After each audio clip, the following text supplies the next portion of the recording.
Oke, selamat malam teman-teman. Assalamualaikum warahmatullahi wabarakatuh. Waalaikumsalam warahmatullahi wabarakatuh. Eh, Akhirnya setelah beberapa minggu ya kita nggak ketemu karena jeda ada liburan lumayan lama.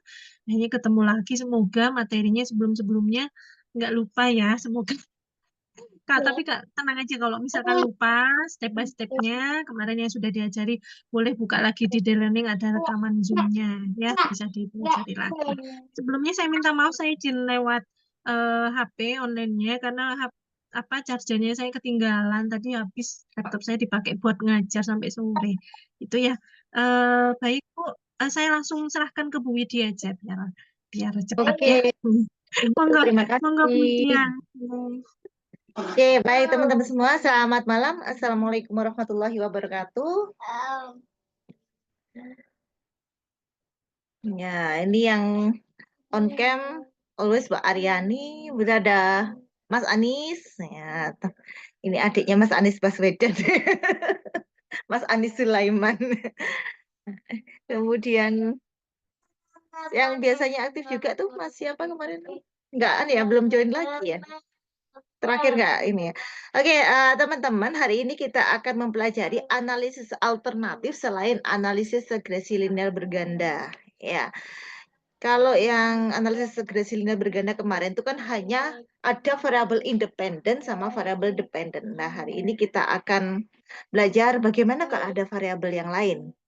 Yaitu misalkan ada variabel intervening atau variabel moderating ya. Udah nampak ini PPT saya, coba saya slideshow. Nah, analisis. Nah, ini nanti ada analisis jalur yaitu path analysis sama MRA ya, moderator regression analysis. Ini sebenarnya sudah lama ditemukan oleh Sewell Wright tahun ini ya, di dalam bukunya Jorescock dan sebelum tahun 1996. Jadi sebenarnya juga sudah jadul ya analisis ini ya. Jadi ini masuk analisis dasar, hanya saja bedanya dengan yang kemarin. Nah, ini nanti ada ketemu yang namanya variabel intervening atau mediating dan variabel moderating. Oke, sekarang kita pertama ini ya. Apa sih bedanya gitu? Bedanya antara intervening dengan moderating. Nah, gini teman-teman, kalau kemarin kan hanya ada variabel independen dengan dependen. Pengaruhnya bagaimana? Nah, sekarang variabel mediating atau moderating itu yang bagaimana? Ini loh, tengah-tengah antara independen dan dependen. Maksudnya gimana? Jadi, kalau misalkan ini X1 ke Y, itu belum tentu berpengaruh signifikan. Jadi biasanya alasan utamanya adalah karena ada gap empiris yang tajam. 5 penelitian terdahulu bilang bahwa pengaruhnya signifikan. Namun 5 penelitian yang lain bilangnya tidak signifikan. Nah, ini ada gap empiris yang sangat tajam. Maka mungkin dibutuhkan suatu mediasi. Solusinya adalah mediasi di sini. Sehingga kita di sini bicara pengaruh langsung dan tidak langsung. Independen terhadap dependen melalui variable intervening. Ya, analoginya begini. Misalkan X1 adalah anak pertama, X2 adalah anak kedua, Z adalah ibu, kemudian Y adalah ayah. Nah, ini adik kakak ya. Nah, si adik ini pingin sepeda baru misalnya. Bilang ke ayah, ya adik belikan sepeda baru dong ya. Sepeda adik udah jelek, pingin yang baru kayak punyanya si Aim depan itu. Sepedanya baru, warnanya merah, adik pengen banget. Nah, terus ayahnya bilang loh, ngapain beli sepeda baru? Kan sepedanya adik masih bagus. Kan jelek ya, nggak seperti punyanya si Aim misalkan.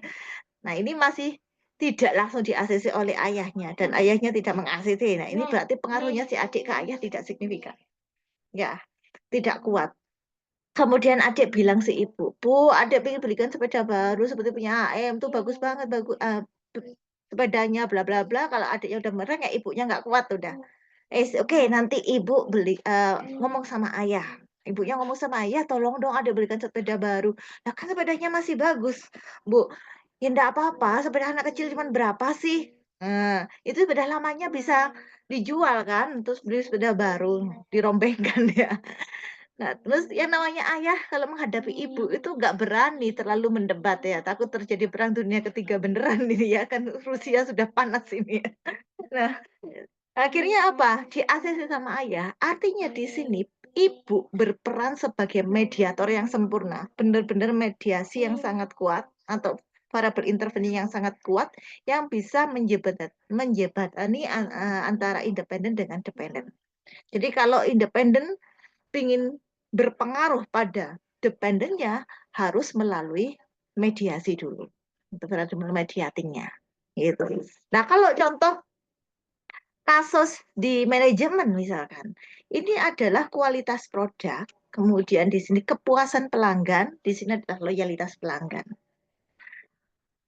Kualitas produk yang bagus belum tentu membuat pelanggan loyal, belum tentu. Nah, di sini ada kepuasan. Bisa jadi pada beberapa produk tertentu atau di kafe tertentu, misalkan kita bicara kuliner ya di sini. Nah, kafe-kafe penelitiannya adalah kafe-kafe tingkat menengah ke atas. Kalau pelanggannya puas, nah, jadi kualitas produk harus membuat pelanggan puas dulu. Kalau pelanggan puas terhadap kualitas produk yang diberikan, baru dia akan loyal. Gitu. Maka di sini kepuasan pelanggan berperan sebagai mediasi yang sempurna. Benar-benar mediasi yang kuat atau complete mediating ya di sini. Namun misalkan ini kualitas produk pengaruhnya terhadap loyalitas pelanggan itu sudah signifikan, sudah kuat.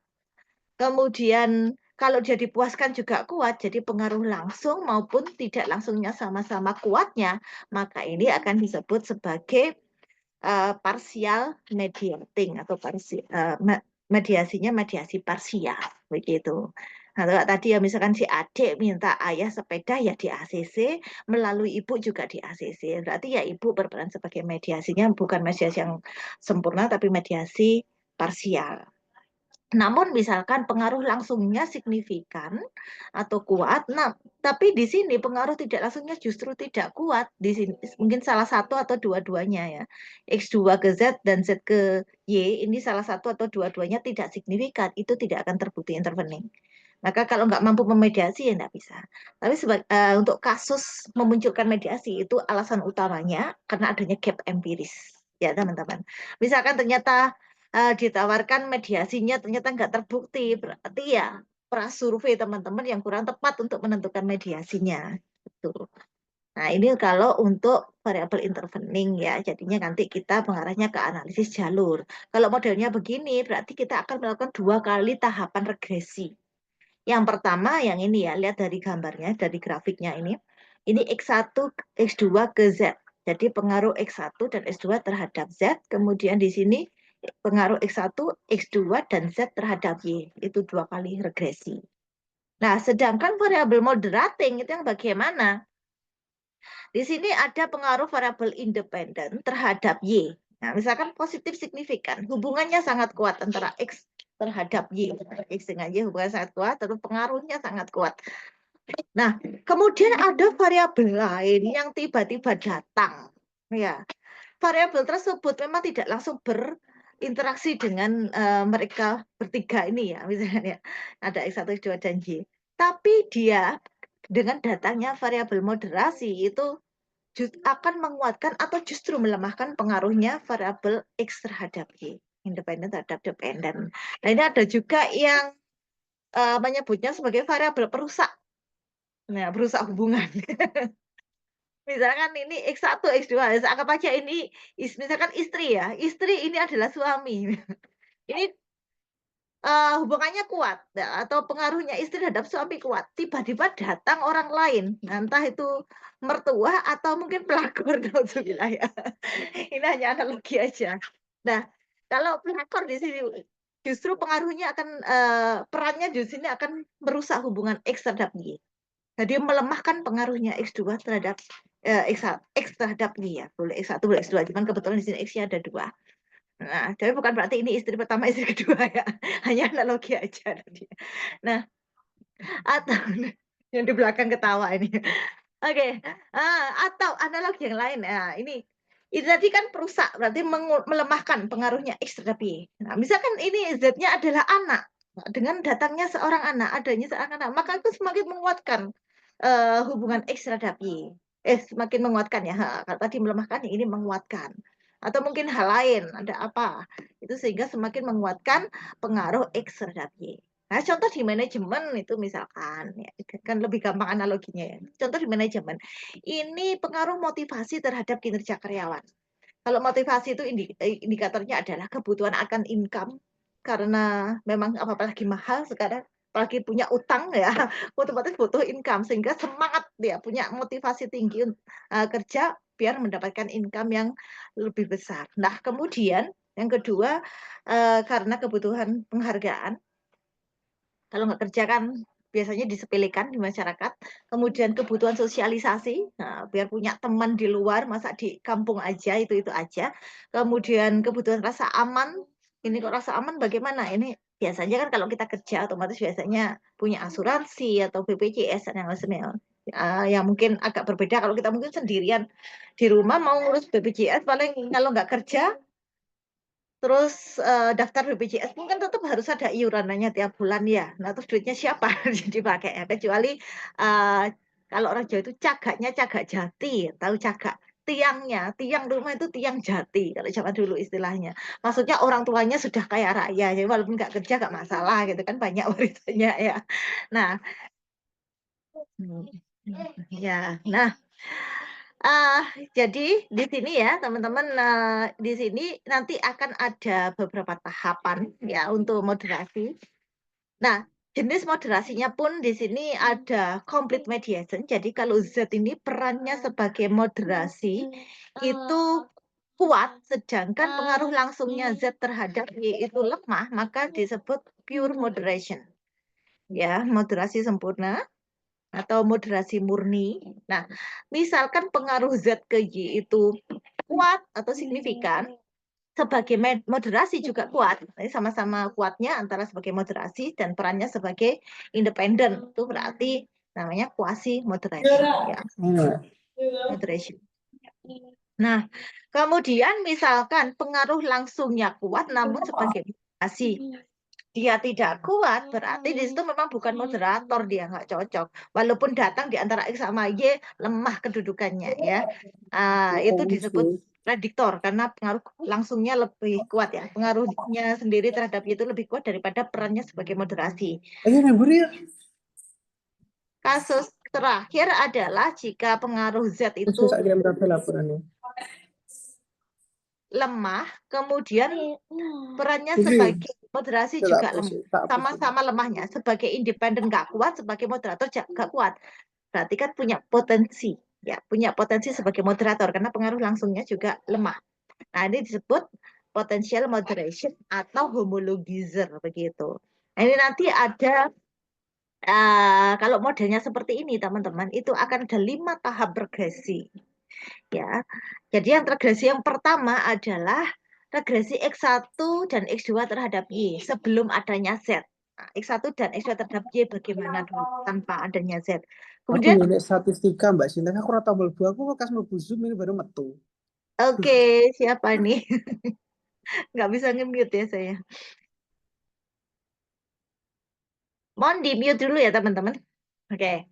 Nah, jadi di sini tahapan yang pertama tadi pengaruh X1, X2 terhadap Y. Kemudian yang kedua dengan adanya Z, berarti akan mempengaruhi. Nah, ini kan ada 2 X di sini, kita fokus ke X1 dulu, baru X2. Nah, untuk X1, itu pengaruh X1 dan Z terhadap Y, kemudian pengaruh X1, Z, dan interaksi antara X1 dengan Z terhadap Y. Untuk membuat interaksinya nanti menggunakan perkalian. Nah, berikutnya X2 dan Z terhadap Y, kemudian X2, Z, dan interaksi antara X2 dengan Z terhadap Y. Nah, otomatis ada 5 tahap. Ya, kalau contoh-contoh judul, ya ini misal kalau intervening ini ya, misalkan pengaruh X1 dan X2 terhadap Y dengan Z sebagai variabel intervening. Misalkan X1 adalah kualitas produk, X2 adalah kualitas layanan, Y-nya loyalitas pelanggan, dan Z-nya kepuasan pelanggan. Tinggal masukkan aja.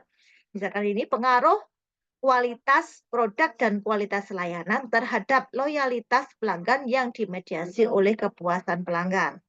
Pengaruh loyalitas pelanggan dan kualitas produk.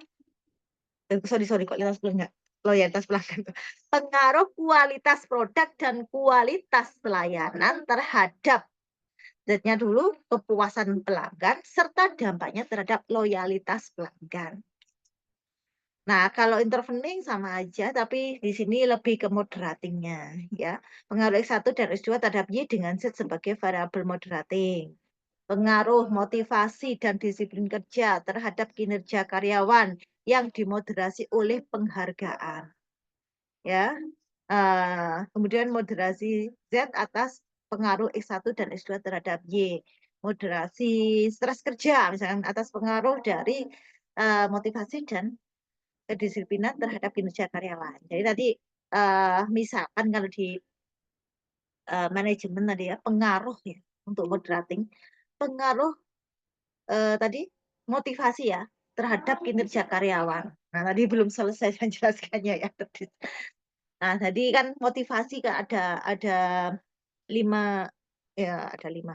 Motivasi tadi ada beberapa indikator yang menjadikan seseorang ingin kerja dan mendapatkan gaji yang besar sehingga kinerjanya itu otomatis jadi bagus. Nah, kemudian dengan adanya penghargaan, biasanya pimpinannya itu galak banget, nah, mukanya nggak pernah senyum, galak, selalu melotot gini kalau ngeliatin kalau dilihat sama anak buahnya, apa kamu? Sudah selesai kerjanya. Yang garang gitu ya. Nah, yang biasanya garang, galak, terus tiba-tiba senyum, terus kasih jempol ke karyawannya bilang, good job, bagus kamu sambil senyum. Kira-kira tambah seneng nggak ini karyawannya? Biasanya tuh nggak pernah senyum, galak. Pokoknya bikin karyawan itu ndredeg terus ya. Nah, tiba-tiba karyawannya dapat pujian, kasih jempol lagi, itu biasa tambah seneng, tambah semakin termotivasi. Sehingga di sini pengaruhnya motivasi terhadap kinerja karyawan jadi semakin kuat. Gitu. Beda lagi, misalkan, nah ya, ini bukan penghargaan, setelah kerja. Wah, ini pimpinannya ini baik banget, full senyum. Tapi tiap melihat ada karyawan yang selesai bekerja, langsung tambahin pekerjaan lain, langsung tambahin pekerjaan lain. Makin cepat semakin banyak kerjaannya. Ya, ada nggak sebetulnya? Ada aja. Jadi kita bisa kerja ini, udah selesai. Oh, dapat pujian. Makin semangat. Kasih lagi pekerjaan, kasih lagi pekerjaan. Sampai akhirnya apa? Sepadan nggak sih ini? Belum selesai udah datang lagi, baru selesai udah datang lagi. Terus kapan ambil nafasnya? Udah gitu tambahannya penghargaannya cuma jempol aja, nggak ditambahin apa-apa. Mending kalau dapat insentif ya, kalau tidak. Nah, tadi otomatis kan beban kerja ditambahkan terus-menerus. Nah, beban kerja yang over menjadikan stres kerja. Nah, gitu, stres kerja. Nah, kalau udah stres di sini karyawan itu, maka walaupun tadi motivasinya tinggi untuk bekerja dan pengaruhnya ke kinerjanya itu bagus, kalau dia terlalu terbebani juga akan berkurang jadinya, akan menurun. Sehingga di sini stres kerja perannya melemahkan pengaruh motivasi terhadap kinerja karyawan. Sampai sini silakan kalau ada yang mau diskusi. Paham nggak? Jadi bedanya variabel intervening dengan ini ya moderating. Intervening sama mediating itu sama ya. Mediating, intervening. Terus satunya yang moderating. Itu biasanya kita nyebutnya juga moderasi juga boleh, mediasi juga boleh.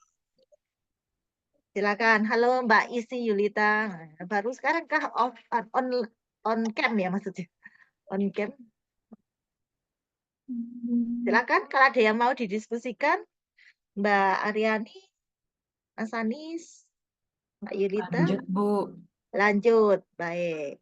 Ini saya agak terganggu dari ini ya, dari masjid karena sudah mau azan Isya. Saya lanjutkan atau begitu. Nah, teman-teman, karena basic dari analisis jalur dan moderasi ini, walaupun nanti yang kita gunakan lebih ke koefisien yang standardized untuk intervening, tetap ya harus melalui ujibilitas dan reliabilitas. Karena basicnya ini dari regresi. Kan kita melakukan regresi beberapa kali tadi. Kalau intervening modelnya tadi 2 kali regresi, kemudian kalau model moderasi yang seperti saya tunjukkan tadi itu 5 kali tahapan regresi. Jadi tetap kita harus lakukan uji validitas dan reliabilitas jika datanya data primer, karena kebetulan di manajemen kita semuanya pakai data primer ya, dari kuesioner. Kemudian nah, ini uji regresi linear berganda itu maksudnya kita lakukan analisis regresi linear berganda. Di sini ada 2 tahap, di sini nanti ada sebenarnya ada 5 tahap ya, tidak hanya X1 dan X2 terhadap ini saja.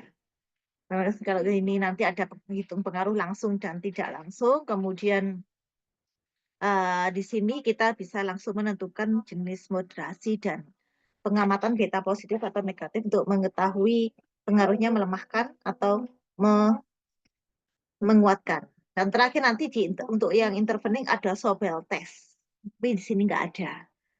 Nah, sepertinya sekilas sih kayaknya lebih mudah yang ini. Tapi ternyata waktu praktek itu lebih mudah yang ini. Walaupun tahapan regresinya sampai 5 kali. Tapi nggak seribet yang ini ternyata. Dan ini susahnya kalau moderasi itu membuktikan bahwa itu memang moderator itu agak susah. Kebanyakan nggak terbukti moderasi. Terus banyak yang tanya ke saya, gimana Bu biar datanya biar terbukti moderasi. Walaupun saya tahu nggak akan saya beritahu ya. Lalu mempelajari pola data itu susahnya bukan main ya. Basic kita memang harus dari matematika atau statistik ya. Dan yang memahami pola data dan ini pengalaman juga ya. Pengalaman sekian tahun mempelajari, menganalisis itu akhirnya tahu, oh kalau modelnya begini tuh baru terbukti. Moderasi. Takutnya kalau pengalaman saya sharing kemarin kan mintanya Mas siapa ya kemarin ya yang aktif banget tuh yang minta saya sharing semua apa yang sudah saya wah kalau saya sharing semua bahaya bahayanya apa nanti ada orang yang tidak bertanggung jawab akhirnya apa data itu bisa diubah-ubah dimanipulasi ya enggak sih ini gini modelnya seperti ini kan baru bisa terbukti moderasi akhirnya dibuat data yang bentuk modelnya begini sehingga bisa dimanipulasi ini kan nggak boleh ya. Ya, kalau nggak gitu juga biar konsultan tetap payu ya, tetap laku. Emang ya, emang pengalaman yang paling mahal. Kalau ilmu umum kan banyak, tapi pengalaman itu. Kalau ilmu umum banyak, ya, ilmu statistik dasarnya itu memang banyak, tapi pengalaman setiap orang itu kan beda-beda. Ini berapa lama sampai bisa mengenali pola data itu kan cukup butuh effort. Jadi kalau dibeli 100 juta pun nggak mau saya ya. Oke, mending saya punya klien yang nanti menghasilkan 1 miliar daripada pengalaman saya dibeli cuma 100 juta. Gitu ya. Oh, Bu Widi ya, so-soan. Nggak ya, bercanda aja ya, teman-teman. Oke, teman-teman kita lanjut ke ini ya, analisis jalur ya. Mending langsung menggunakan ya, peta analisis. Ya, kita langsung gunakan SPSS saja. Kita gunakan yang kemarin, ya. Kita gunakan yang kemarin aja.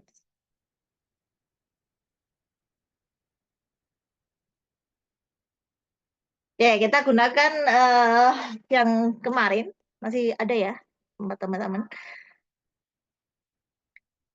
Tapi kan kita ini kemarin sudah melakukan uji validitas, reliabilitas, juga sudah melakukan uji asumsi klasik. Jadi kita skip itu ya, sudah nggak perlu itu. Kita biar cepat juga perkuliahan kita. Uh, kita langsung lakukan analisis jalur aja. Nah, di sini X-nya kemarin X3 itu kan suasana toko independen. Coba ini kita ganti sebagai intervening. Kira-kira bisa nggak? Jadi X3 silakan diganti menjadi Z. Untuk simbol itu terserah ya teman-teman ya. Ini biasanya ada yang Y1, Y2, ada yang Z sama Y gitu. Ini terserah. Yang penting diberi penjelasan simbol ini itu apa. Ini saya ganti W1, W2 karena nama saya Widya Dewi. Ya boleh, pokoknya dijelaskan W1 itu apa, W2 apa. Itu keputusan pembelian. Apa nak? Y. Y. Jadi kita coba. Hah?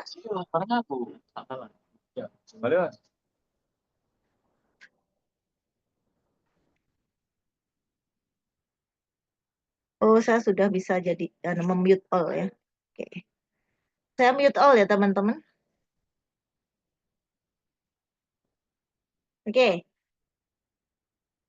Silakan, jadi kita buat begini ya. Z, suasana toko jadi Z, kemudian keputusan bagi Y. Nah, kalau menurut model yang tadi, berarti pertama, ya setelah kita melakukan uji vulnerabilitas dan uji asumsi klasik, dan itu sudah terpenuhi semua, jadi sekarang kita lakukan yang regresi tahap pertama, yaitu pengaruh X1 dan X2 terhadap Y. Masih ingat nggak kemarin seperti apa untuk meregresikan yang selalu ikut praktek ya? Mbak Aryani masih ingat Mbak Aryani? Caranya? Iya, Bu. Untuk regresi ya, Bu ya. Yes, regresi. Analyze Nah, regression yes. linear ya, Bu. Ya, pinter. Tuh. Nah, terus kita masukkan dependennya apa? Nah, hati-hati teman-teman, karena di sini kita ada 2 kali regresi. Regresi yang tahap pertama itu kan ke Z-nya dulu. Berarti X1 dan X2 terhadap Z, maka dependennya Z dulu ya. Suasana toko jadi dependen. Nah, ini kita iseng aja. Dasar teorinya nggak ada sih, atau empirisnya nggak ada. Kita hanya ngiseng, misalkan suasana toko kita jadikan mediasi begitu ya. Nah, pasti hasilnya nanti ada gagalnya. Nah, itu sudah risiko, karena ini ngawur ya. Membuat modelnya tidak berdasarkan empiris. Jadi Z-nya suasana toko. Kan harga berpengaruh pada suasana toko, kualitas produk berpengaruh pada suasana toko. Mungkin nggak ya? Nah, ini kalau sudah langsung di oke aja, karena kita tidak perlu uji asumsi klasik ya. Jadi langsung di oke aja. Saya akan share outputnya saja.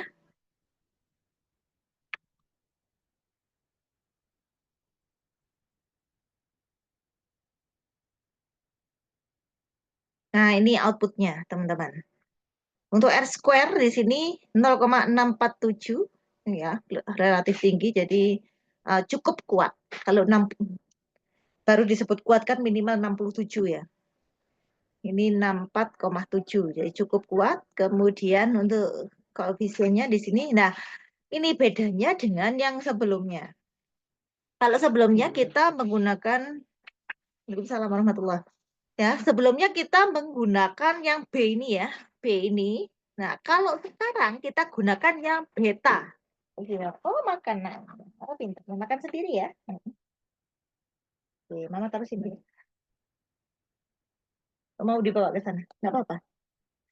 Ya, sekarang kita gunakan yang beta. Untuk analisis jalur menggunakan koefisien beta, yang standardized koefisien ya, teman-teman. Nah, di sini pengaruhnya apa? Positif.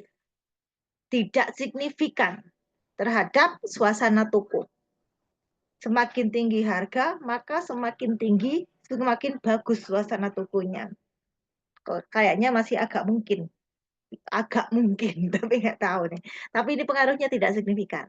Sedangkan kualitas produk di sini pengaruhnya positif, signifikan.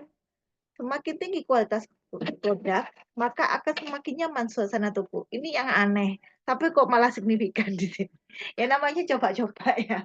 Ini agak ngawur ya. Tidak apa-apa, buat latihan aja. Nah, ini. Nah, sekarang kita lakukan regresi tahap kedua, teman-teman ya. Regresi tahap kedua. Klik Analyze, Regression, Linear. Nah, sekarang kita dependennya kan ganti Y. Ini jadi independen toh. Kita kembalikan dulu ke kiri. Kemudian masukkan ke independen. Nah, untuk dependennya sekarang jadi Y. Otomatis ini seperti posisi semula ya, yang dulu itu. Nah, ya begini ya. Jadi dependennya Y, independennya X1, X2, dan Z. Dan di OK.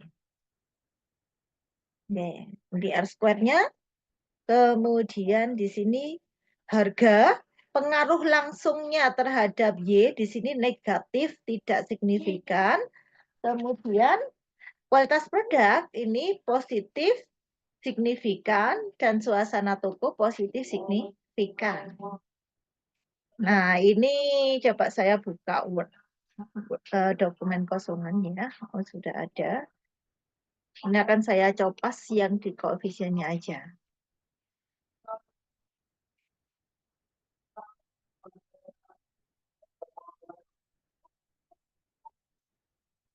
Terus sama yang kedua.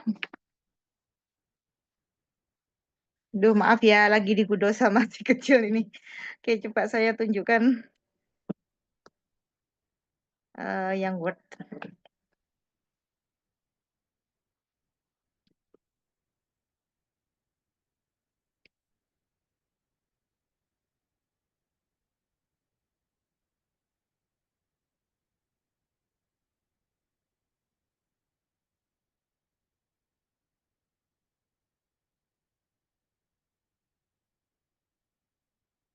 Ya, teman-teman, jadi ini adalah output dari regresi tahap 1, yang ini regresi 2. Maka di sini adalah yang pengaruh langsung ya. Pengaruh langsung itu yang ini. Ini pengaruh langsungnya. Nah, sedangkan ini pengaruh tidak langsungnya. Ini standar errornya sih yang saya beli.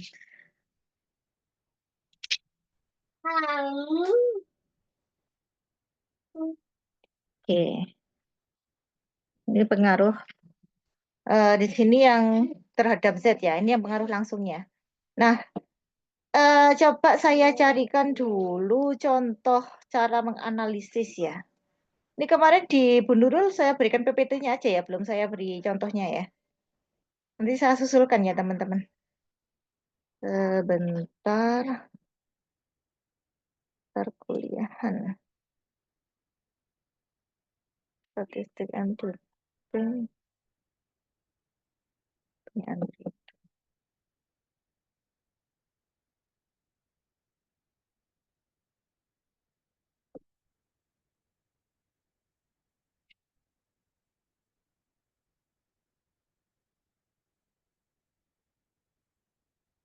Ini laptopnya saya bangku. Aja saya diberantakin sama anak. Oke, ini adalah bab 4. Contoh bab 4 yang menggunakan analisis jalur ya, punya mahasiswa saya. Coba saya lanjut langsung aja ke bagian analisis jalurnya.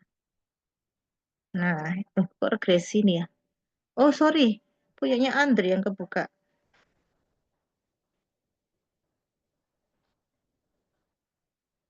Terus yang contoh skripsi.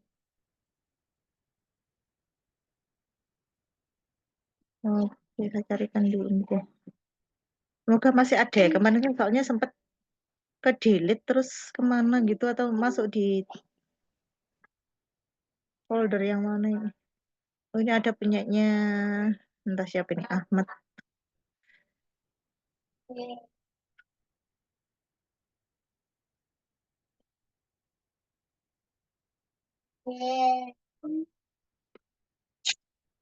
Nggak nyaman di bangku ya. Sebentar. Tapi pinjam mejanya mama pakai ya. Saya mejanya mama pakai ya. Tuh, boleh. Allah. Gudo. Gudo mamanya biar gak ngajar ya.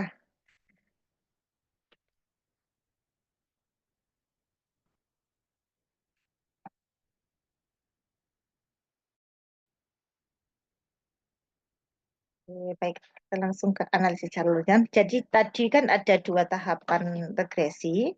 Nah, nanti masuknya di sini juga harus langsung dua langsung teman-teman. Nah, seperti ini ya. Nah, ini. Di sini untuk uji determinasi R square ya. Ini interpretasinya sih sama persis ya dengan yang kemarin. Hanya saja di sini akan ada 2 model ya, model 1 dan model 2. Jadi walaupun tadi outputnya itu sendiri-sendiri, nanti silakan teman-teman gabungkan jadi satu kalau menggunakan analisis jalur ya. Jadi model 1. Kemudian di sini dependennya adalah brand image, kemudian model 2 di sini keputusan pembelian. Kebetulan ini judulnya pengaruh kualitas produk dan pengaruh kualitas produk dan iklan terhadap keputusan pembelian melalui brand image sebagai variabel intervening begitu. Jadi brand image-nya sebagai variabel intervening. Seperti ini teman-teman ya. Untuk interpretasinya sama persis dengan waktu regresi kemarin. Jadi ini contohnya. Diketahui bahwa R² pada model 1 atau jalur 1 sebesar 0,777. Artinya berarti sekitar 77,7% dari brand image dijelaskan oleh iklan dan kualitas produk, sedangkan sisanya oleh variabel-variabel independen lainnya yang tidak dipertimbangkan dalam penelitian. Kemudian di model jalur 2, berarti yang di Y-nya ya, itu sebesar 0,817, artinya 81,7% keputusan pembelian dijelaskan oleh iklan, kualitas produk, dan brand image di sini. Nah, kemudian ada uji F juga sama, silakan dijadikan satu tabel seperti ini biar rapi ya. Nah, kalau ini SIG-nya kurang dari 0,05 sudah pasti memenuhi goodness of fit model ya teman-teman, atau model jalurnya layak dan dapat digunakan untuk memprediksi variabel dependennya. Caranya sama persis dengan yang sebelumnya, tapi di sini ada dua model ya. Model 1, model 2. Oke. Nah, kemudian ini saya baterainya. Kemudian di sini ada koefisien jalur, dan karena yang kita gunakan di sini yang beta, jangan lupa ini ya, yang kita gunakan, tapi untuk koefisiennya tetap menggunakan ini. Jadi teman-teman, modelnya sama persis seperti kemarin, hanya saja sekarang gunakan beta. Nah, untuk jalur 1 berarti kan X1, X2 terhadap Z, berarti di sini dependennya adalah Z. Z sama dengan untuk konstantanya tetap menggunakan yang di unstandardized koefisien, jadi min 2,286 ditambah di sini betanya ya untuk iklan X1-nya 0,333 X1 plus 0,577 X2 plus error. Kemudian di jalur 2 yang ini, berarti Y sama dengan, nah ini konstantanya 13 ya, plus di sini kebetulan juga positif semua, 0,193 X1 plus 0,286 X2 plus 0,468 Z, ya, plus error. Cara interpretasinya juga sama persis dengan yang kemarin. Bedanya kita gunakan angka beta, itu aja. Nah, berdasarkan model jalur 1 yang terbentuk, diketahui bahwa konstanta jalur bernilai negatif sebesar 2,286. Artinya apa? Tanpa adanya iklan dan kualitas produk, maka brand image sepeda motor merek Honda di sini ya tidak akan terbentuk. Nah, koefisien jalur iklan bernilai positif sebesar sekian. Artinya apa? Semakin tinggi iklan, maka semakin kuat brand image. Dan seterusnya sama persis dengan yang kemarin. Jadi ada dua jalur ya. Nah, kemudian uji T juga sama. Uji T, nah kita lihat dari T statistik dibandingkan dengan T tabel boleh dengan melalui SIG-nya ini. Dua-duanya makin oke kalau dua-duanya. Nah, dari sini sudah kelihatan ini kebetulan signifikan ya. Jadi pengaruh iklan terhadap brand image positif signifikan, ini juga positif signifikan.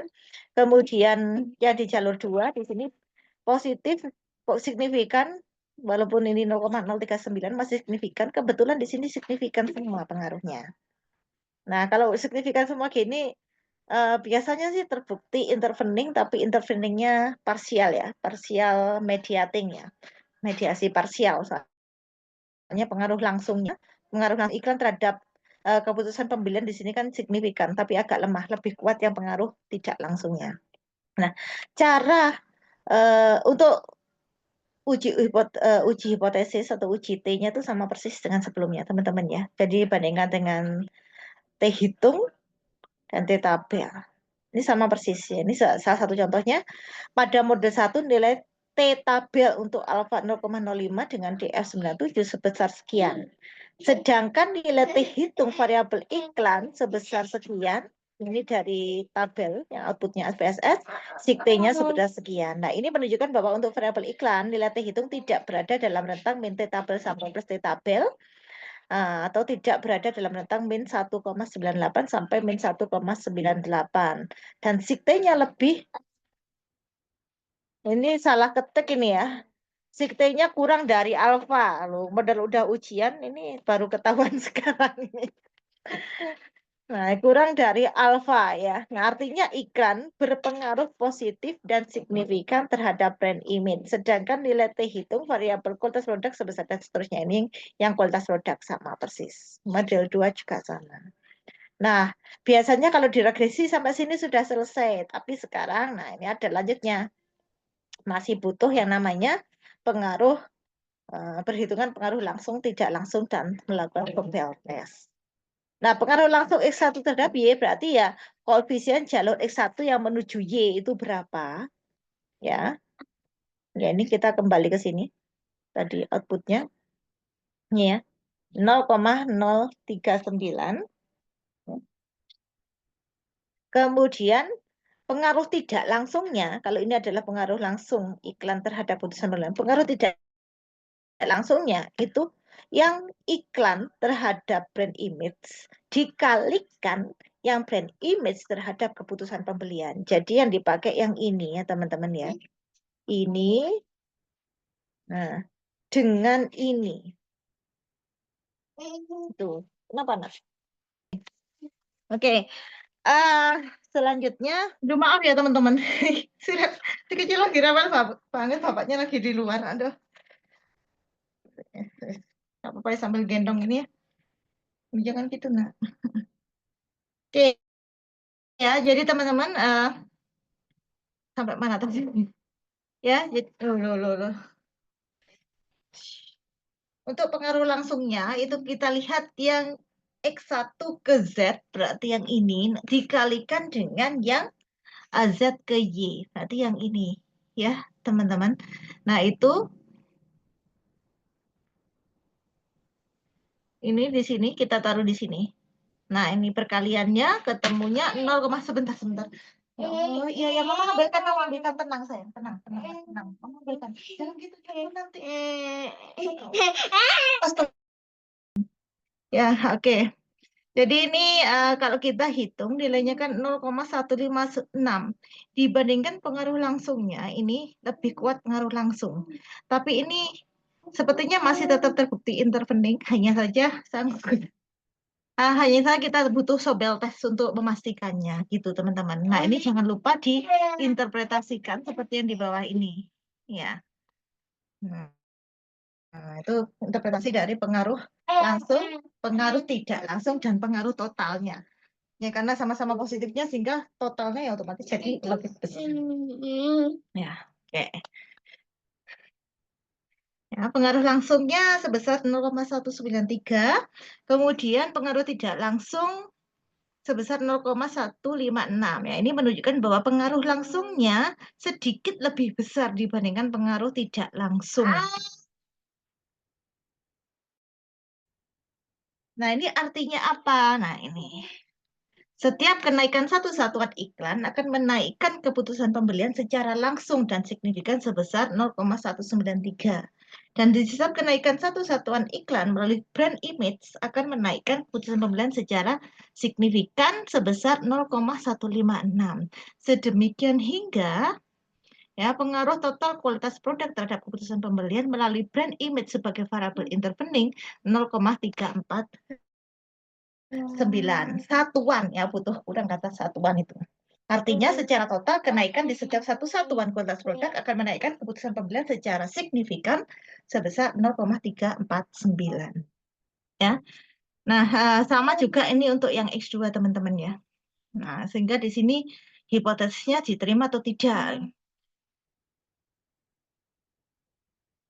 Nah, untuk yang X2 ya sama tadi yang pengaruh langsungnya berapa, kemudian pengaruh tidak langsungnya dikalikan ya. Sehingga ketemu seperti ini dan kebetulan ini pengaruh langsungnya juga sedikit saja lebih besar daripada pengaruh tidak langsung.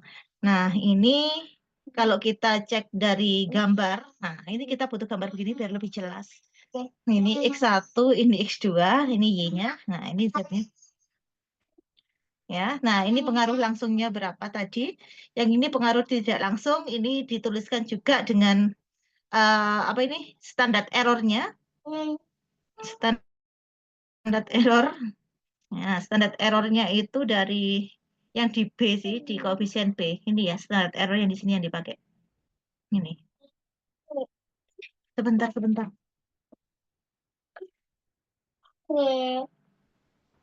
Nah, kemudian itu digunakan untuk melakukan uji Sobel. Nah, saya biasanya menggunakan ini ya, Daniel Soper ini.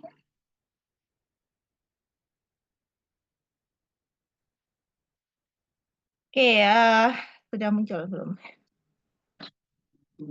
Waalaikumsalam warahmatullahi.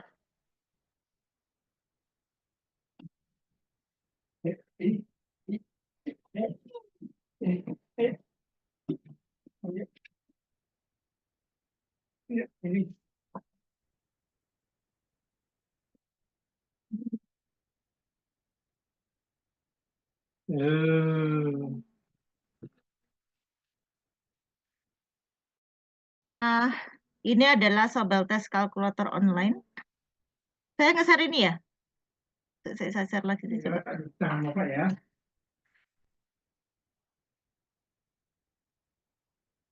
Nah, ini ya. Di sini. Ini, jadi A ini adalah yang X terhadap Z, kemudian B-nya Z terhadap Y. Nah, ini standar errornya yang A atau X terhadap Z, kemudian standar error yang Z terhadap Y. Nah, kalau yang tadi dari contoh yang ada itu dimasukkan ya, dimasukkan ke situ, nanti diklik calculate begitu.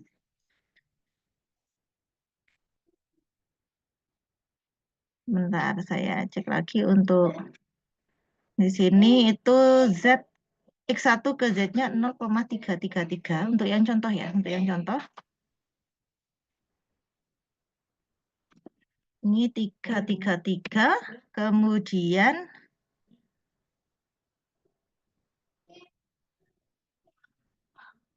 standar errornya 0,100. Di sini 0,100 berarti sama aja. Terus, hah? Oke, berikutnya di sini mohon maaf ya teman-teman ya Allah, 0,468, 0,648 ya tadi. Sampai gak konsen saya.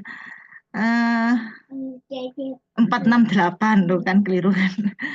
468 kebalik. 468 standar errornya 0,105. Oke, baik. 0,105. Calculate. Nah, diklik calculate gitu. Nah, ini hasilnya, teman-teman. Nah, kalau Sobel tes statistik ini menunjukkan angka lebih besar dari 1,96. 1,96 itu adalah nilai Z skor normal ya. Untuk alfa 0,05. Kemudian jadi ini harus lebih besar dari lebih besar dari 1,96 dan two-third probability-nya kurang dari 0,05. Nah, kalau seperti ini berarti memang terbukti intervening. Ya, walaupun tadi total koefisiennya kan lebih kecil, sedikit lebih kecil dari yang pengaruh langsungnya.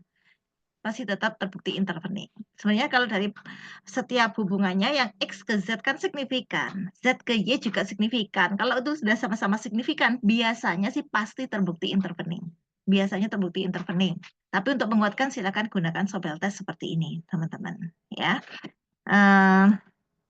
Ini jadi contohnya.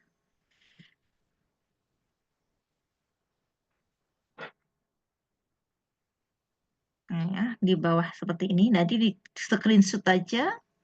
Nah, masukkan. Nah, ini nilainya sekian, berarti terbukti intervening. Kemudian yang X2 ke Z ke Y juga sama. Ini terbukti intervening.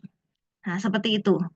Nah, sekarang silakan teman-teman coba menggunakan data yang kita yang di SPSS ya.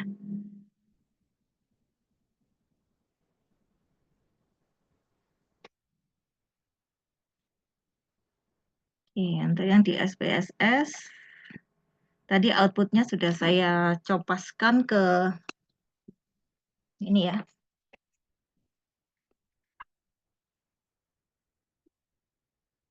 Bentar. Lapar ternyata dia. Waktunya makannya. Oke. Ini mamanya ngajar, jadi dia caper. Giginya disuapin mama ya. Oke, mohon maaf teman-teman. Nah, ini kita punya di sini yang X1 terhadap Z-nya ini. Kemudian standar errornya ini. Nah, ini silahkan dimasukkan ke Sobel test, teman-teman. Kemudian yang Z ke Y itu yang bawah, ya. Z ke Y yang ini. Nah, ini ya. Coba kita masukkan ke Sobel test. Di situ berarti ya A-nya 0,042 ya. 0,042. 0,042. Saya share yang di web aja di Sobel testnya ya.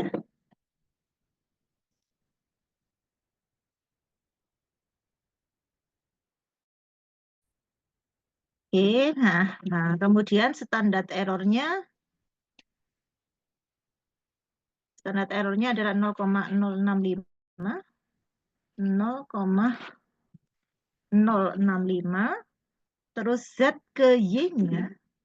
Z ke Y itu 0,445.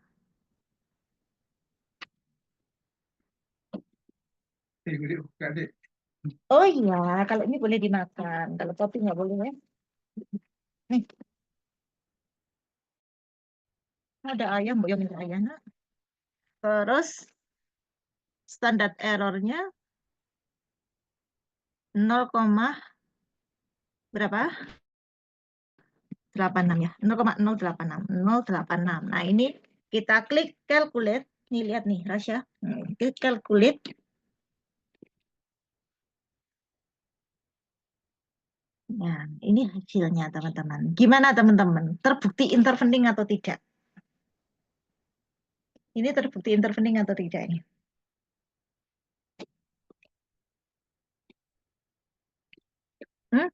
Kok gak ada jawab? Jangan tadi saya tinggal, sekarang dibalas. Sekarang saya ditinggal.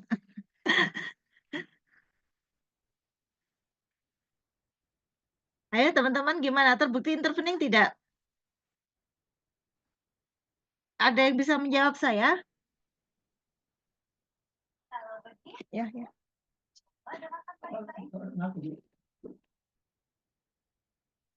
Habis. Baterainya habis.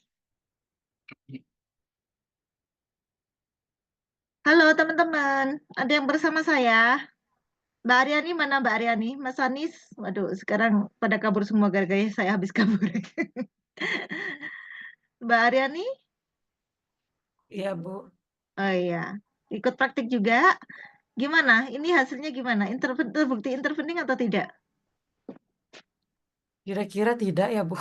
Tidak. Kenapa kok tidak? Ayo, jangan kira-kira Ini tidak. tuh total probability-nya tadi saya lupa kurang dari berapa ya seharusnya ya, Bu ya? 0,05. Jadi kita tuh kalau manajemen patokannya 5% atau 0,05. Jadi kalau di sini harus kurang dari 0,05 baru signifikan, baru terbukti intervening. Nah, ini kan 0,5. 0,521 dibandingkan dengan 0,050 atau 0,52 bandingkan dengan 0,05, lebih besar mana? 52 dengan 52 ya, ini jauh besar dari 0,05. Atau Sobel tesnya ini lebih kecil dari 1,96 tuh nggak lolos ya. Nah, nggak signifikan atau tidak terbukti intervening. Jadi yang kita butuhkan Sobel tesnya harus lebih besar dari 1,96, sedangkan total probability-nya kurang dari 0,05. Ya, berarti ini terbukti intervening atau tidak? Tidak. Ya, tidak terbukti intervening. Oke, nah sekarang yang cek yang kedua, Coba, yang X2 kan kualitas produk tadi. Ini 0,795 untuk X1-nya. 0,795 dengan standar errornya. Standar errornya adalah 0,062. 0,062. Nih, kalau ini kan tetap ya, kan Z ke Y sama dengan yang tadi. Langsung klik calculate. What happened? Ya, 3, 2, 1. Inilah hasilnya. Nah, intervening atau bukan, Mbak? Ini yang aktif kalau Mbak Aryani aja, nanti Mbak Aryani saya bebaskan UAS ya, langsung dapat A nanti ya. Dari kita pertemuan kayaknya yang paling aktif Mbak Aryani ya. Kemarin ada Mas siapa itu? Saya lupa sama namanya. Yang aktif banget, tapi kan cuma 1 kali aja ya. Nilainya nggak bisa maksimal, harus tetap harus tetap ujian. Mbak Aryani, kalau yang lainnya nggak ada yang mau jawab, Mbak Aryani terus yang saya teter, tapi nanti bebas UAS ya. Halo. Iya, Bu. Iya. Ini bukan ini. Mau nggak bebas UAS? Mau, Bu. Mau. Aku Ya udah, mau juga Mbak Eli dengar tadi ya. Iya, dijawab dong aja yang aktif ya. Coba ini bagaimana? Terbukti intervening atau tidak? Sobel salah tes nggak apa-apa. Coba Mbak Aryani dulu coba. Sobel tesnya harus lebih besar dari 1, berapa tadi? 96. 1,96. Ini Nah, itu berarti ya, Bu. ya putus-putus soalnya. Iya, terus berarti ini terbukti intervening atau tidak? Ini tidak intervening ya, Bu. Tuh, kok tidak? Oh iya, maaf Bu, 4,798. Oh iya, intervening Bu, karena lebih dari 1,96 Bu. Oke. Mbak siapa tadi? Julita ya? Siapa? Satunya? Sih, Bu. Easy. Ya. Terbukti intervening nggak kalau dari two-tilt-nya? Two-tilt probability. Sama Bu Widya sudah dijawab terbukti intervening, Bu. Nah, sekarang kenapa kok ini terbukti intervening ini kalau dari two-tilt probability-nya? Di atas 0,050 atau 1, berapa tadi, Bu? Ayo, berarti kan nggak ngikutin tadi. Ayo.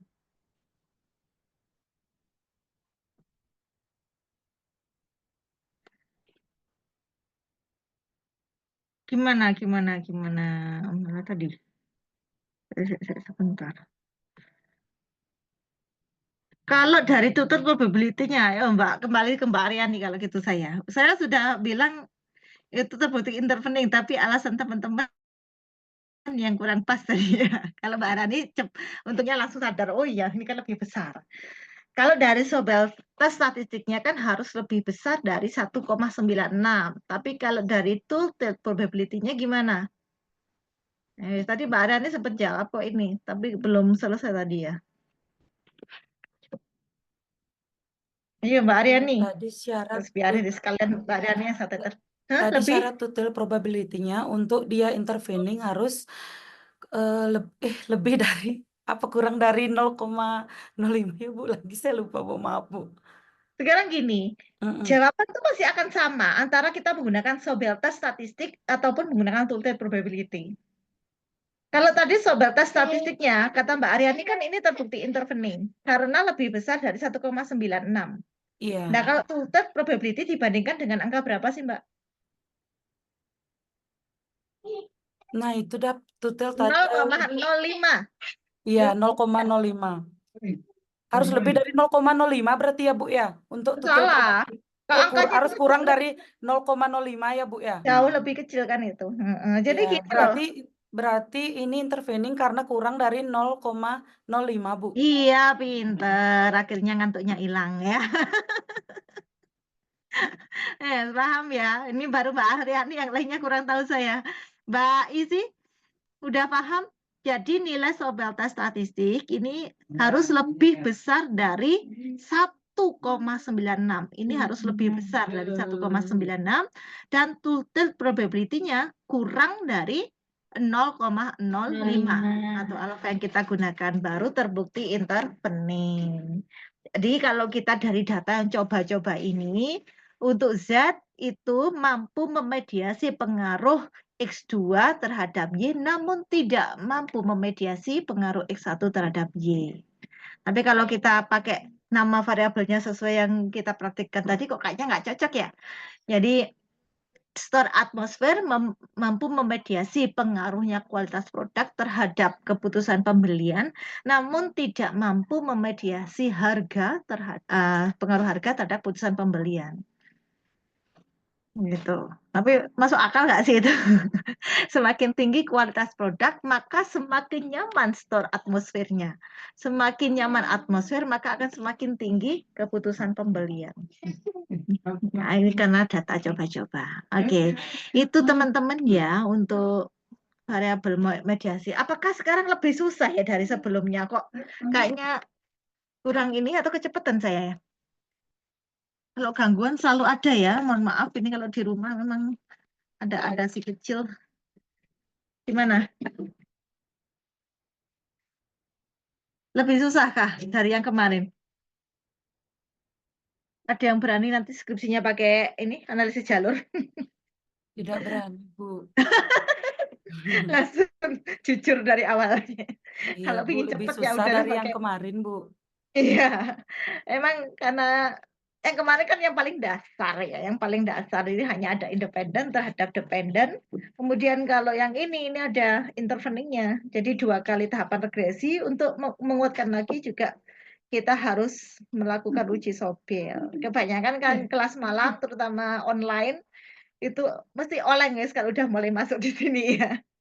Mungkin beda dengan yang kelas terkadang agak oleng. Kalau pagi kan masih seger ya suasana. Kalau jam segini teman-teman mungkin habis kerja dan udah mulai capek waktunya tidur malah kena kajian suguhan Sobel tes analisis jalur. Oke, silahkan kalau ada yang mau ditanyakan sebelum kita lanjut ke analisis moderasi. Minumnya mama tadi mana? Aku. Monggo, barangkali ada yang mau ditanyakan. Tadi kayaknya masih ada beberapa yang belum paham mengenai yang hasil Sobel tes. Itu boleh ditanyakan. Jangan malu-malu. Sini masa yang aktif Mbak Ketut aja. Tadi ada Mbak Esi juga. Yang lain dong. Ini ada Pak Aji. Biasanya Pak Aji aktif nih. Sibuk mungkin ya. Sibuk ya mungkin ya. Mas Anies juga itu biasanya. Ya itu aja yang aktif ya. Yang paling yang hiperaktif yang hiperaktif Mbak Aryani di sini. Jadi tadi menurut saya janjikan asalkan sampai pertemuan terakhir Mbak Aryani tetap aktif, maka akan saya bebaskan UAS langsung A nilainya. Terima kasih banyak, Bu. Asalkan sampai pertemuan terakhir ya. Nanti kalau pertemuan terakhir gak masuk, awas ya. Gak Siap, jadi. Bu. Oke. Tinggal 2 pertemuan lagi. Nah ya, kira 2 pertemuan lagi. Jadi minggu depan kita akan belajar analisis yang lebih wow lagi teman-teman ya. Nggak pakai analisis sampai LS nanti. Jadi mungkin 2 kali pertemuan terakhir kita full sampai LS karena agak bisa cukup ya nggak apa-apa. Nanti terakhir kita buat diskusi, kita bedah jurnal aja. Gitu ya. Silakan. Nggak ada atau nyut-nyutan. Nyut-nyutan ya. Oke, kalau nggak ada, saya lanjutkan ke analisis moderasi ya. Langsung aja pakai SPSS-nya, teman-teman ya. Kembali ke SPSS. Ayo.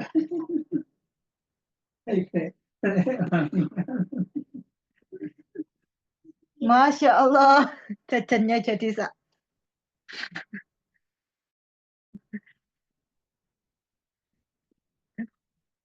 wafernya jadi seamben. Seamben itu apa ya? Rata di tempat tidur. Oke, teman-teman, tadi suasana toko kita jadikan variabel intervening. Sekarang kita coba jadikan variabel moderating ya. Ini saya ganti simbolnya dengan M gitu aja ya. Kita ganti simbolnya dengan M. Apakah suasana toko dapat menguatkan pengaruhnya harga dan kualitas produk terhadap keputusan pembelian? Nah, Otomatis kan ada dua variabel X. Di sini sebelum kita lakukan analisis regresi, kita buat interseksi ya, interaksinya antara variabel independen dengan moderasinya. Nah, caranya adalah klik transform. Nah, ikutin saya bagi yang ikut praktikum. Klik transform, compute variabel. Ini X1M. Nah, ketik aja X1M. Kemudian di numeric expression ini kita masukkan X1 ya dari sini. Dikalikan berarti pakai bintang di sini ya. Nah, pakai bintang di matamu. Nah, salah ya, bintang di hatimu atau bintang di mana? Bintang di langit katanya anak-anak ya. Dikalikan dengan M. Jadi X1M yang di sini jangan dikasih bintang ya teman-teman, nanti nggak bisa dikalkulasi. Jadi X1M gitu aja, di sini X1 kali M yang di sini ini bukan ketik manual. Kalau yang di target variabel kita ketik manual, yang di sini harus ngambil dari menu yang ada di sini ya. X1 bintang M, kalikan M. Silakan di OK. Kemudian berikutnya klik transform, compute variable. Sekarang X2M ya. Loh, kok cukup lewat sini kamu? Awas kejepit nak. X2M berarti di sini X2 kali M. Lumayan dong. Loh, kok di sini juga rata buffernya ya Allah nanti sekotok nak. X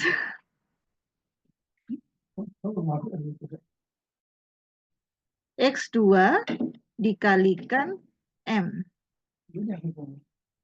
Nggak tahu. Oke.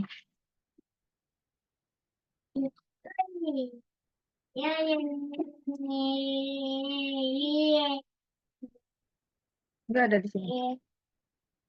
Nah, kalau sudah sekarang baru kita lakukan analisis regresi. Nggak ada di sini ya. Oh, astagfirullah, maaf. Nggak tahu, mama, maaf. Oke. Sekarang loh, fokus ya. Nah, sekarang kita lakukan regresi tahap pertama, berarti X1 dan X2 terhadap Y. Sebelum datangnya M ya. Klik Analyze, Regression, Linear. Nah, di sini kita kembalikan suasana toko ke sini. Jadi dependennya Y, kemudian independennya X1 dan X2 saja. Ya. Oke, yang sebelumnya saya hapus saja biar gak ngeribuin.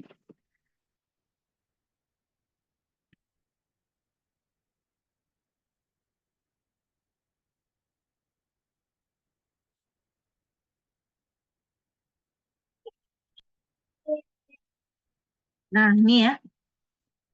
Jadi ini pengaruh X1 dan X2 terhadap Y sebelum adanya M. X1-nya pengaruhnya, kalau sekarang balik menggunakan B ya teman-teman, bukan beta.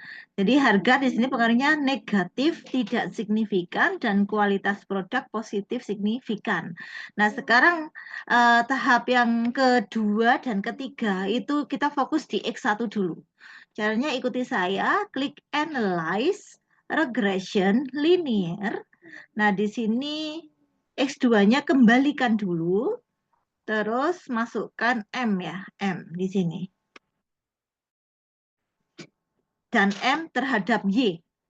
Ya, X1 dan M terhadap Y. Fokus di X1 dulu. Jadi X1 dan M terhadap Y. Di OK. Nah, ini outputnya. Kita lanjut ke yang tahap ketiga ya. Klik Analyze, Regression, Linear. Nah, di sini tambahkan interaksi antara X1 dengan M-nya. Mana? X1M ini tadi ya. Nah, kita masukkan ke sini. Ini interaksi X1 dan M. Nah, kemudian di OK. Nah, saya copas untuk hasil koefisiennya ke Word ya. Oke, mana? yang di koefisien di sini.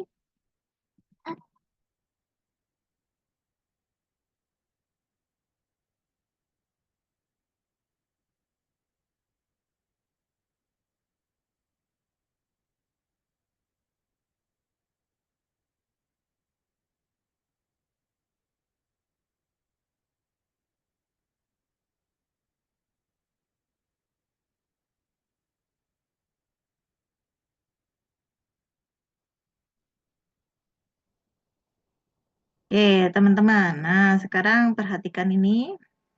Ini ada kita fokus yang output dari X1 ya, X1. Tadi untuk yang pengaruh X1 terhadap Y kan pengaruhnya negatif tetapi tidak signifikan. Nah, dengan adanya M itu apakah semakin lemah atau semakin kuat pengaruhnya X1 terhadap Y-nya ya. Nah, di sini kita ngeceknya adalah di M yang terhadap Y. Untuk yang di sini ya, kita cek di sini. Dia pengaruhnya apa? Signifikan. Ini pengaruhnya signifikan. Kemudian yang sebagai moderasi di sini tidak signifikan. Ini tidak signifikan. Nah, karena di sini signifikan, jadi suasana toko sebagai variabel independen ya terhadap Y di sini signifikan, namun sebagai moderasi dia tidak signifikan. Artinya apa? Berarti suasana toko ini tidak terbukti moderasi. Dia tidak mampu sebagai moderator. Karena pengaruh langsungnya ini sebagai independen dia lebih kuat. Sedangkan ini tidak kuat, lemah. Ya, kalau di sini signifikan, sini tidak signifikan, berarti tidak moderasi, bukan moderasi. Dan ini memang dia lebih cocok sebagai prediktor, ya prediktor, karena lebih yang signifikan yang di sini. Nah, misalkan di sini tidak signifikan juga, misalkan yang di sini saya kasih merah, misalkan di sini sama-sama tidak signifikan. Sebagai variabel independen nggak signifikan, sebagai moderator juga tidak signifikan. Berarti dia punya potensi menjadi moderator ya. Nah, kalau punya potensi itu disebut dengan potential moderator atau homologizer gitu teman-teman. Nah, kalau misalkan di sini signifikan, di sini juga signifikan. Nah, ini misalkan sama-sama signifikan. Sebagai independen dia signifikan, sebagai moderator juga signifikan, atau sama-sama kuatnya kalau berdiri sendiri maupun sebagai moderator, maka disebut sebagai quasi moderator, quasi moderation ya. Nah, kalau misalkan di sini dia tidak signifikan, ini enggak signifikan ya, ini enggak signifikan, tapi yang di sini signifikan, jadi independen sebagai independen tidak signifikan, namun sebagai moderator dia signifikan. Otomatis kedudukannya sebagai moderator jauh lebih kuat ya. Di situ benar-benar moderasi sempurna atau pure moderation. Itu teman-teman. Nah, ini sama kalau kita lakukan pada yang X2 ya. Coba kita cek. Jadi yang X1 ini kebetulan tidak terbukti moderasi dan lebih cocok sebagai prediktor atau independen.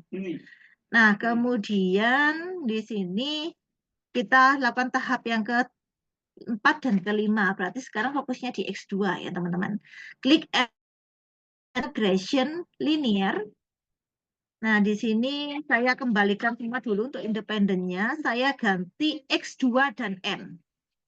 X2 dan M.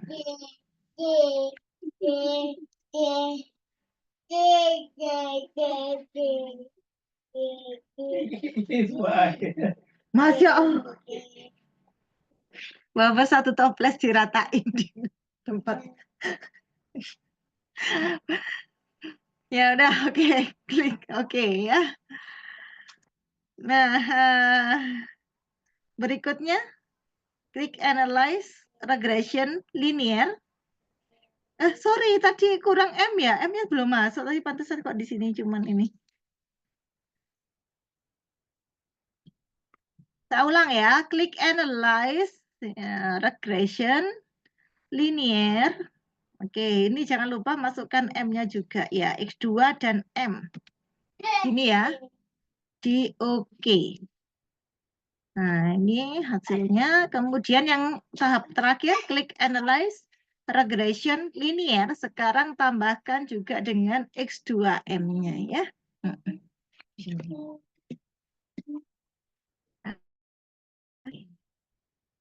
Nah, sekarang akan saya copas juga biar lebih jelas ya. Copas, kemudian saya masukkan ke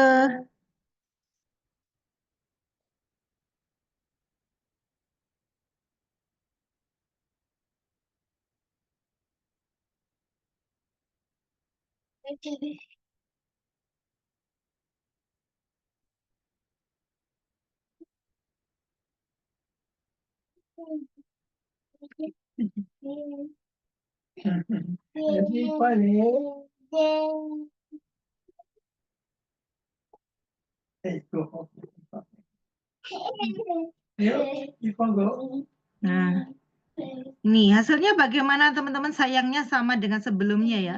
Dia sebagai independen signifikan, namun sebagai moderator tidak signifikan. Berarti dia memang cocoknya sebagai prediktor begitu. Saya kembali ke PPT. Kebetulan saya tidak punya contoh ini untuk yang moderasi, karena mahasiswa saya setiap saya tawarin menggunakan variabel moderasi tidak berani.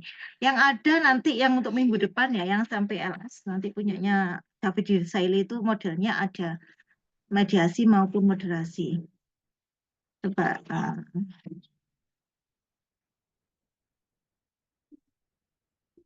saya tunjukkan di sini yang moderasi ya.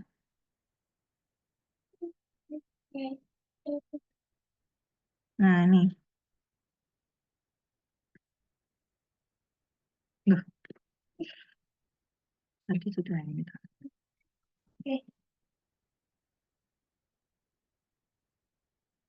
Nah ini ya. Jadi begini, untuk bisa melihat dia atau menguatkan itu dari koefisien beta interaksi antara moderasi dengan independennya. Jadi kalau misalkan seperti ini, dia stres kerja di sini sebagai moderasinya, ya di sini signifikan. Kemudian di sini interaksi stres kerja dengan komitmen di sini negatif, namun tidak signifikan. Berarti ini tidak terbukti moderasi, tidak terlalu kuat sebagai moderasi. Tapi misalkan dia kuat sebagai moderasi, dia cenderung melemahkan. Jadi stres kerja itu melemahkan pengaruhnya komitmen terhadap kinerja karyawan, begitu. Ya, ini tadi sudah yang saya jelaskan. Jadi pure moderator ya, jika ya, Z pada di sini kebetulan simbolnya pakai Z, disebut pure moderator jika Z pada output yang pertama ini tidak signifikan, pada output yang kedua signifikan. Itu berarti pure moderator. Nah, kalau di sini sama-sama signifikan antara yang di output pertama, Z-nya dengan interaksi antara Z dengan X1-nya signifikan, itu kuasi moderator. Nah, kalau seperti ini, itu bukan moderator. Ini cocoknya sebagai prediktor. Maka saya tebelin di sini karena outputnya ini lebih ke prediktor aja, atau independen ya. Nah, misalkan di sini sama-sama tidak signifikan, berarti bukan moderator, tapi lebih masuk di homologizer atau moderator ya orangnya ya teman-teman. Nah itu untuk lihat melemahkan atau menguatkan di sini. Kalau di sini positif berarti dia lebih menguatkan. Ngaruh kebetulan sama-sama negatif ini ya. Silakan kalau ada yang mau bertanya atau mau diskusi silahkan. Untuk minggu depan kita akan belajar mungkin langsung aja menggunakan ini ya. Seperti ini. Ini artikelnya mahasiswa saya yang diterima di jurnal Sinta 2 ya, di UM, Universitas Negeri Malang. Sehingga dia bebas skripsi bebas ujian, langsung A nilainya ya.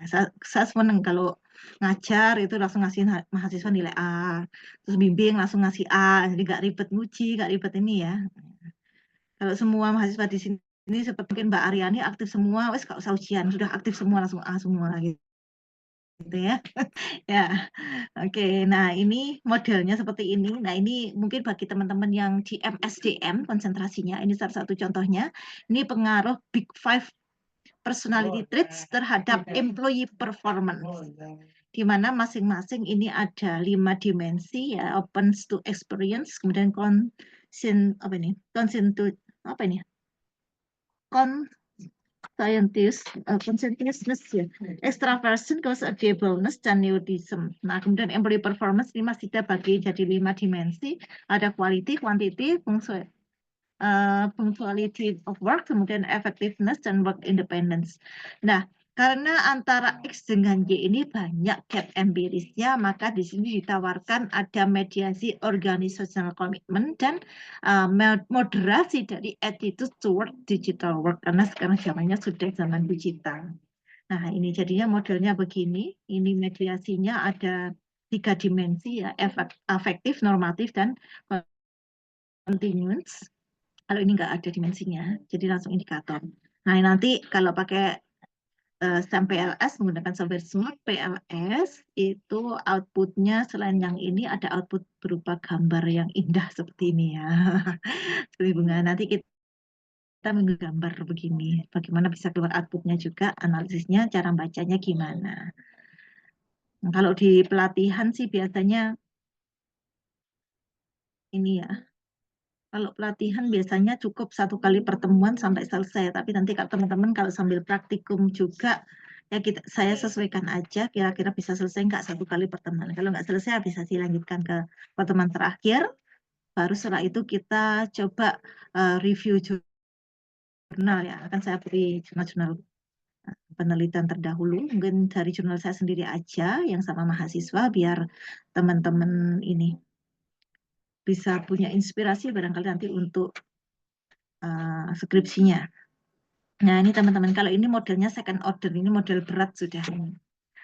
Atau gini aja, minggu depan kita pakai data yang lain sebelum pakai data ini, karena ini kan sangat komplit sekali ya. Jadi ini sudah indikator, kan biasanya yang agak simpel itu langsung indikator begini. Ini variabel langsung indikator. Sementara ini dimensi dulu baru indikator, itu namanya second order. Ini lengkap sekali. Jadi second order, terus ada mediasinya, ada moderasinya, dan ini terbukti loh.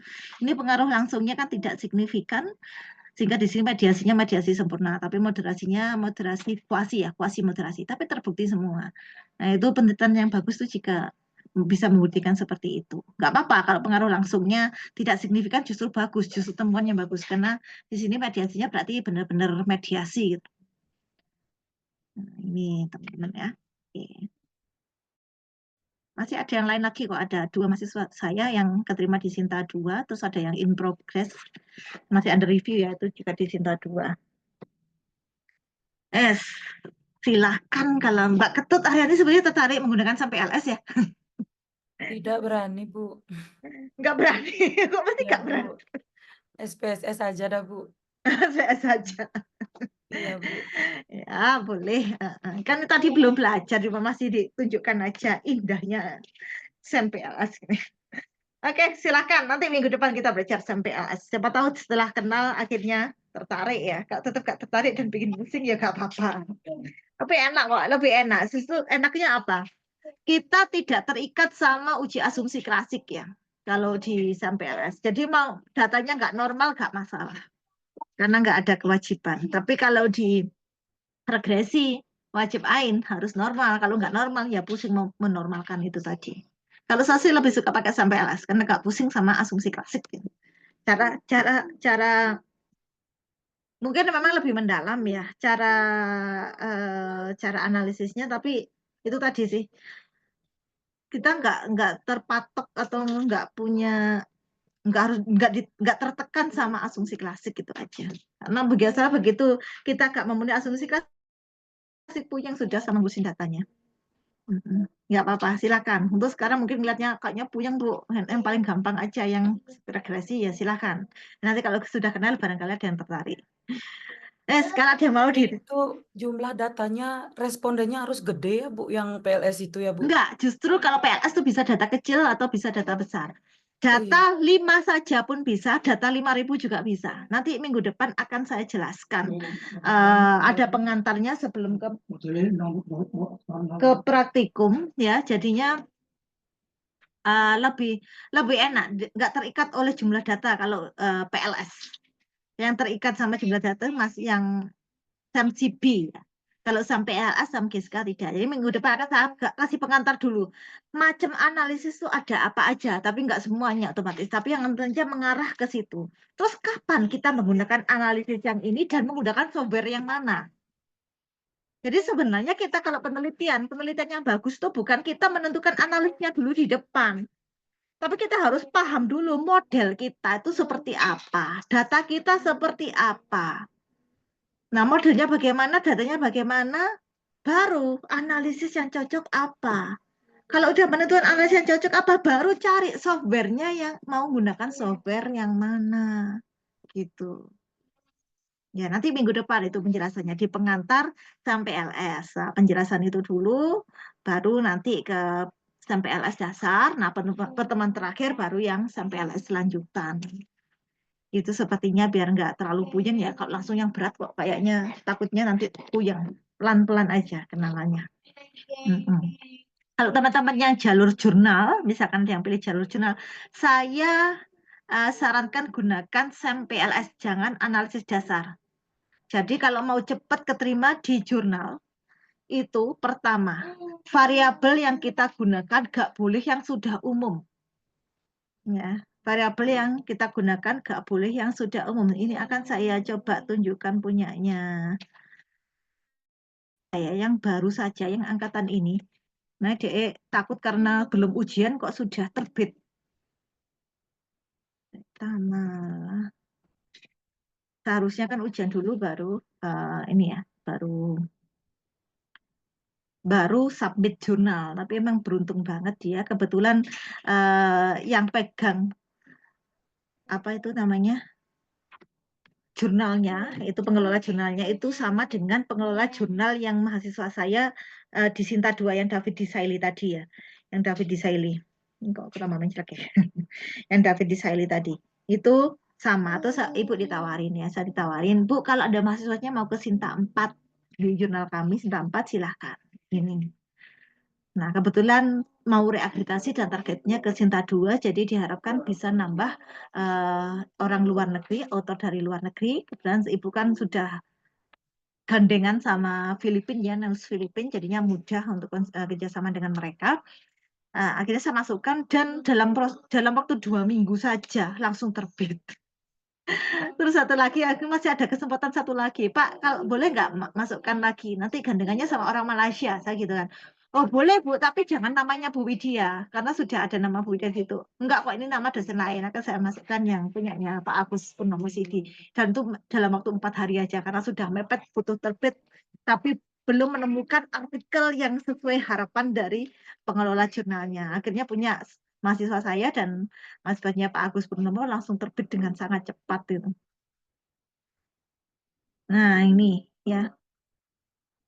Nah, jadi gini, pertama ya triknya, variabel yang dipilih itu jangan yang sudah umum. Nah ini bikin judulnya pun nggak bisa cuman pengaruh ini terhadap ini, nggak bisa kalau mau cepat keterima di jurnal. Ini judulnya dibuat Transforming into a Digital Prepared Academic Community, the Perfect Mediating Role of Perceived Usefulness. Nah, kan judulnya bukan yang pengaruh A dan B terhadapnya, bukan begitu lagi. Nah, kemudian ini modelnya seperti ini. Ya. Jadi ada X1, X2. Jadi seperti yang punya kita tadi ya, X1, X2, kemudian di sini Y dan sini ada Z sebagai mediasinya. Ya. Nah, ini variabelnya coba. Proactive personality, growth mindset. Di sini perceived usefulness, Y-nya ada employees digital readiness. Jarang, bahkan belum ada di Asia. gitu. Dan ini di jurnal-jurnal untuk Sinta 4 tuh jarang. Udah dari variabelnya dan judulnya aja sudah tinggi tingkat diterimanya. Tinggal isinya ya tetap harus sesuai dengan gaya selingkungnya jurnal ya. Gitu. Nah, ini terus analisisnya menggunakan analisis ini sampai LS tadi. Kalau bimbingan ibu pasti bantu memang ini untuk menganalisiskannya di sini.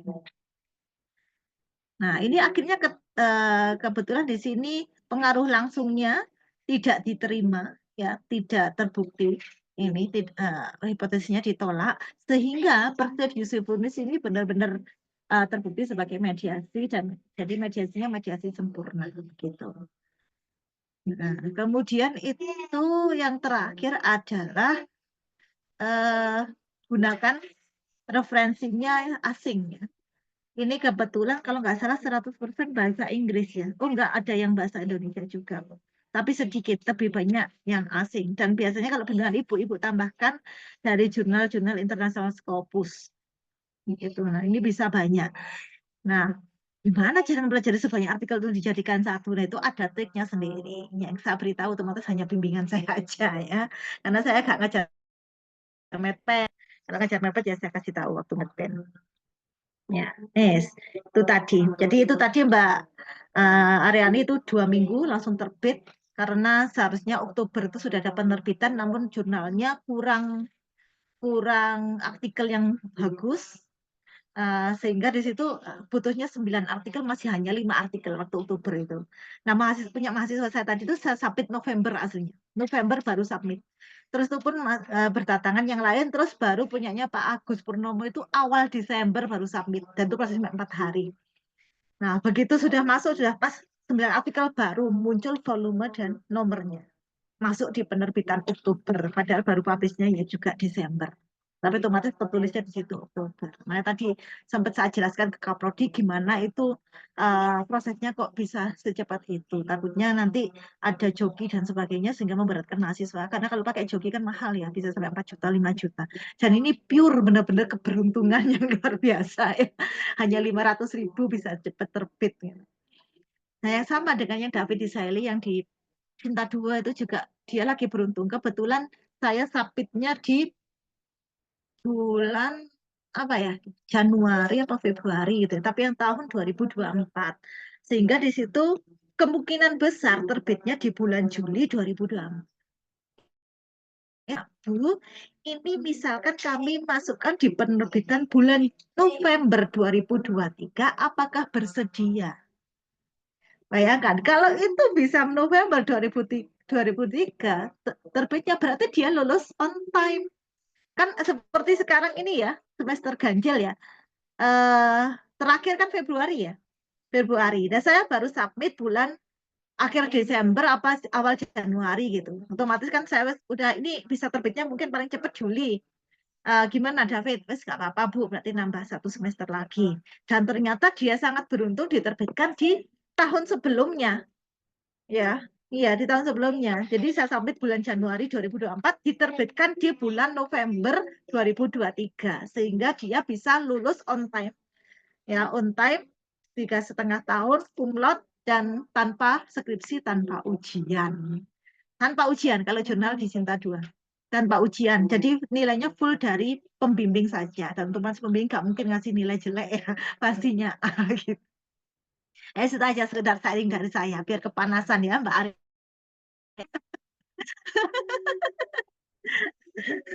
Tapi kalau kepanasan jangan nyerbu saya ya. Aduh, kemarin saya di angkatan yang kemarin ini sempat panas-panasin gitu. Akhirnya banyak mahasiswa mengajukan saya sebagai pembimbing dan pada jalur jurnal. Akhirnya saya sendiri yang kelenger ya. Ini mahasiswa saya ada 12 yang semester ini bimbingan saya. 12 mahasiswa, 7 mahasiswa minta jalur jurnal semua. Dan yang satu ke Sinta 2 sekarang sudah under review di UB ya. Kemarin mau saya masukkan Scopus tapi ternyata kok saya cek nggak sesuai ya ininya. Apa namanya topiknya kayak ini nggak cocok sama jurnalnya. Akhirnya saya masukkan di jam UB. Kok kebetulan saya juga diminta reviewer di jam UB. Tapi nama saya belum ada di webnya aja. Jadi saya masukkan ke situ. Dan begitu saya masukkan hari ini, 2 hari lagi sudah under review. Ini masih menunggu hasil reviewnya di Sinta 2. Kalau lolos Ya ini, insya Allah sih lolos ya. Soalnya saya reviewer di situ, walaupun saya nggak mereview gitu ya. Nah itu kalau lolos otomatis bebas ujian, bebas skripsi dan bisa lulus semester ini ya. Tapi ada penerbitannya itu kalau nggak salah paling cepat apa ya Maret atau April ini. Tapi masih bisa, masih tetap bisa. Pokoknya LUA-nya segera aja, paling nggak Februari udah dapat LUA kan, berarti tinggal nunggu penerbitnya aja. Nah, kalau yang satu tadi sudah publish, satu under review, yang 3 juga under review, yang satu masih waiting assignment, yang satu masih belum selesai bikin jurnalnya karena terkendala dia sakit-sakitan dan ayahnya sakit. Ya sudah, padahal sudah analisis data, tinggal menyelesaikan aja ini. Ini harapan saya Januari sudah bisa submit. Nah, yang 5 mahasiswa jalur skripsi sudah sempro semua setelah UTS. Sekarang sedang analisis data, jadi insya Allah bisa lulus on time semua. Harapannya sih begitu. Tapi sudah ya, kelenger saya benar. Kebanyakan bimbingan yang apalagi jalur jurnal tuh karena saya push banget hampir tiap hari bimbingan ya. Nah, kalau online gini agak susah. Ya, yang paling aman memang itu Mbak Aryani ya pakai SPSS, terus analisisnya analisis regresi, ya sudah skripsi ya jauh jalur jangan jurnal ini cepat lulus ya. Dan variabelnya nggak dituntut yang variabel berat kalau skripsi. Kalau online memang mending skripsi aja saya sarankan. Tapi kalau ada yang berani jurnal silakan. Oke, mungkin itu materi dari saya. Silakan kalau ada yang mau ditanyakan.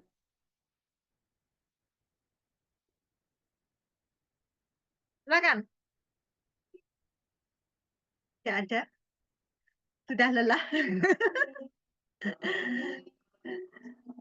Baik, kalau gitu saya kembalikan ke Bu Nurul ya. Bu Nurul sudah lelah sepertinya.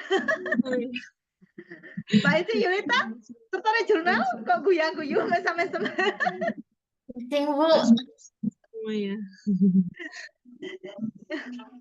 Oke, kalau nggak ada yang mau ditanyakan, kita tutup aja ya. Oke, sebelum saya tutup. Sudah lelah juga. Iya, enggak sih Bu. Saya kasih rangkuman sedikit ya tadi yang sempat saya tangkap gitu ya untuk si kesimpulan pelajaran kita hari ini. Tadi ada mengenai konsep variabel itu tadi kita sudah belajar mengenai intervening variabel tadi sama juga ada juga moderating variabel ya.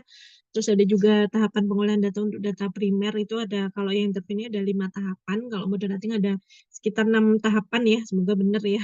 Nah, tadi itu kalau kita mau ngecek yang intervening significance of mediation, kita bisa cek pakai Sobel test kalkulator ya. Nanti kita cek apakah Sobel test statistiknya udah dia lebih besar dari 1,96 atau kita bisa cek dari total probability-nya ya dia harus lebih kecil dari 0,05 gitu ya. Terus tadi juga sudah dijelaskan mengenai analisis moderasinya gitu ya. Nanti bagi yang ketinggalan atau yang seperti biasa bagi yang ketinggalan atau telat-telat atau yang nggak masuk boleh tetap cek di record Zoom-nya ya. Oke, gitu teman-teman. Kalau yakin nggak ada pertanyaan ya? Nggak ada ya, Bu ya. Oke, baik. Seperti itu kesimpulan saya. Semoga bermanfaat buat kita semua ya hari ini teman-teman. Selamat beristirahat semuanya. Sehat selalu. Selamat malam. Assalamualaikum warahmatullahi wabarakatuh. See you next week. Waalaikumsalam.